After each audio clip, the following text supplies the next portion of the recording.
Hello students, my English teacher Dr. Imran Khan, Department of Psychology, DAV College, Siwan.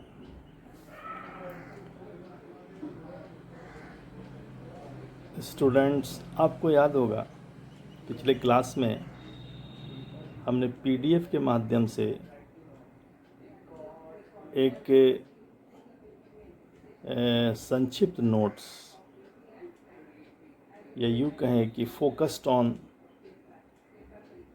Components and formation of attitudes पर था, यानी मनोवृत्ति का निर्माण कैसे होता है और मनोवृत्ति के कौन कौन से संगठक हैं।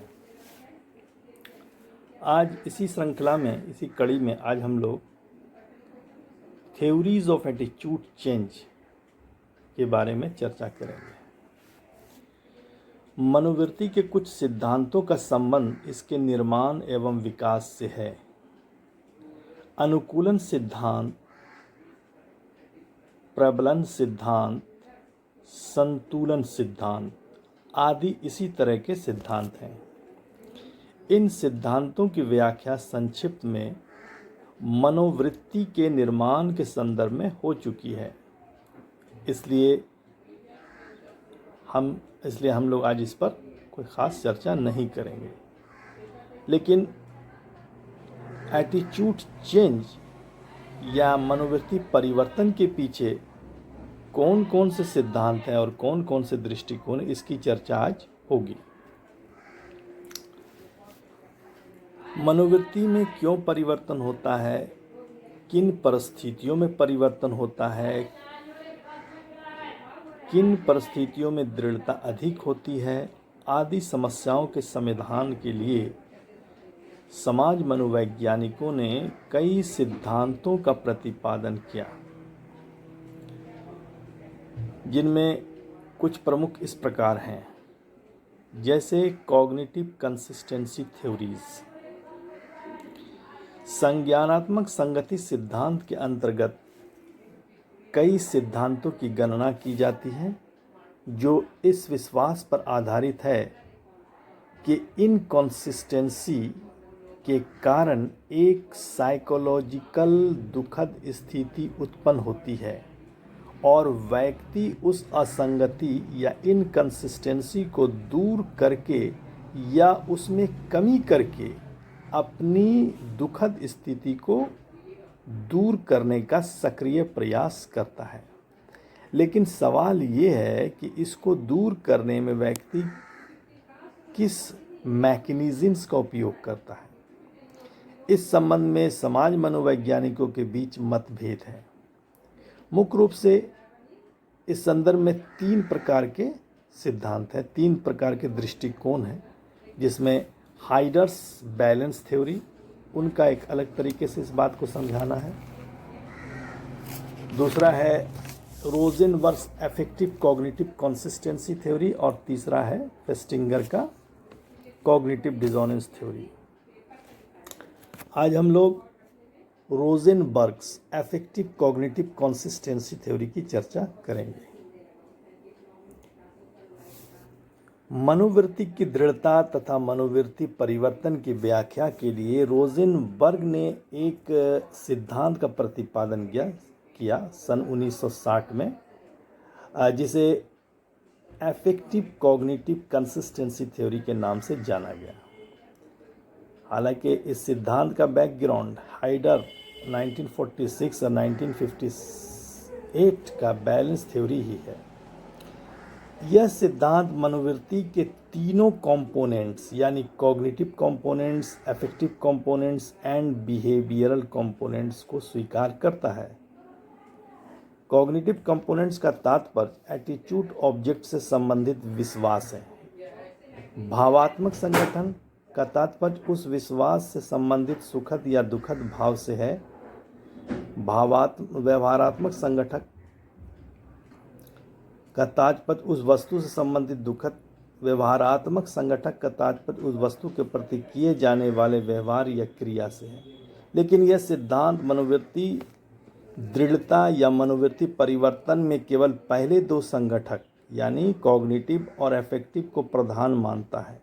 इस सिद्धांत के अनुसार अफेक्टिव तथा कॉग्निटिव कंपोनेंट्स के बीच जब कंसिस्टेंसी कायम रहती है या जब तक कंसिस्टेंसी कायम रहती है तब तक एटीट्यूड परसिस्टेंट रहता है, दृढ़ रहता है और परिवर्तन की संभावना नहीं होती। लेकिन जब इनकंसिस्टेंसी उत्पन्न होती है तो उसमें इनस्टेबिलिटी आती है, अस्थिरता आती है और जिससे परिवर्तन की संभावना बढ़ जाती है। रोजनबर्ग के अनुसार मनोवृत्ति के भावात्मक संगठक या पक्ष में परिवर्तन होने से इसके कॉग्निटिव कंपोनेंट्स में परिवर्तन होता है। कारण अफेक्टिव कंपोनेंट्स में परिवर्तन होने पर संज्ञानात्मक संगठक के साथ इनकंसिस्टेंसी उत्पन्न हो जाती है और व्यक्ति स्ट्रेस यानी तनाव महसूस करने लगता है। फलस्वरूप इस तनाव को दूर करने तथा संतुलित अवस्था बनाए रखने के लिए वह कुछ प्रयास करता है और कॉग्निटिव और अफेक्टिव कंपोनेंट्स के बीच कंसिस्टेंसी लाने का प्रयास करता है। इस परिवर्तन के साथ मनोवृत्ति बदल जाती है। अपने विचार को प्रमाणित करने के लिए रोजनबर्ग 1960 ने एक अध्ययन ऐसे प्रयोग पर किया जो अमेरिका के परराष्ट्र आर्थिक सहायता की नीति के समर्थक थे।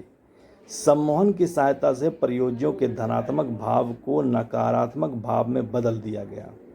सम्मोहन के बाद जब उनकी मनोवृत्ति को मापा गया तो देखा गया कि जब वे विदेशी आर्थिक सहायता की नीति का विरोध करने लगे, सम्मोहन के बाद जब उनकी मनोवृत्ति को मापा गया तो पाया गया कि अब वे विदेशी आर्थिक सहायता की नीति का विरोध करने लगे। उनके भाव में परिवर्तन होने से उनके संज्ञान में परिवर्तन हो गया।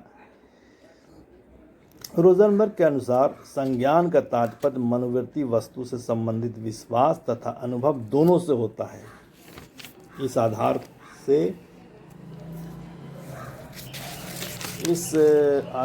पर रोजनबर्ग ने प्रमाणित किया कि भावात्मक संगठन बदलने से संज्ञानात्मक संगठक यानी कॉग्निटिव कंपोनेंट बदल जाता है, जिससे मनोवृत्ति परिवर्तित हो जाती है।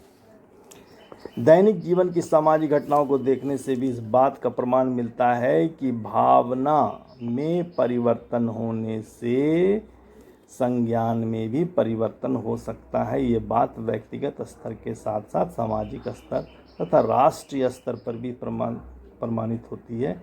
इस सिद्धांत पर आलोचनात्मक दृष्टिकोण डालने से इसकी कई कमजोरियां सामने आती हैं।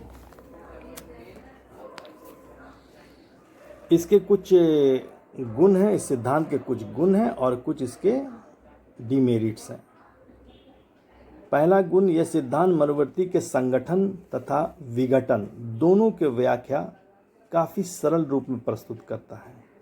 जब तक भावात्मक तथा संज्ञानात्मक संघटकों के बीच कंसिस्टेंसी कायम रहती है तब तक मनोवृत्ति संगठित रहती है और जब इनकंसिस्टेंसी उत्पन्न होती है तो मनोवृत्ति असंगठित हो जाती है।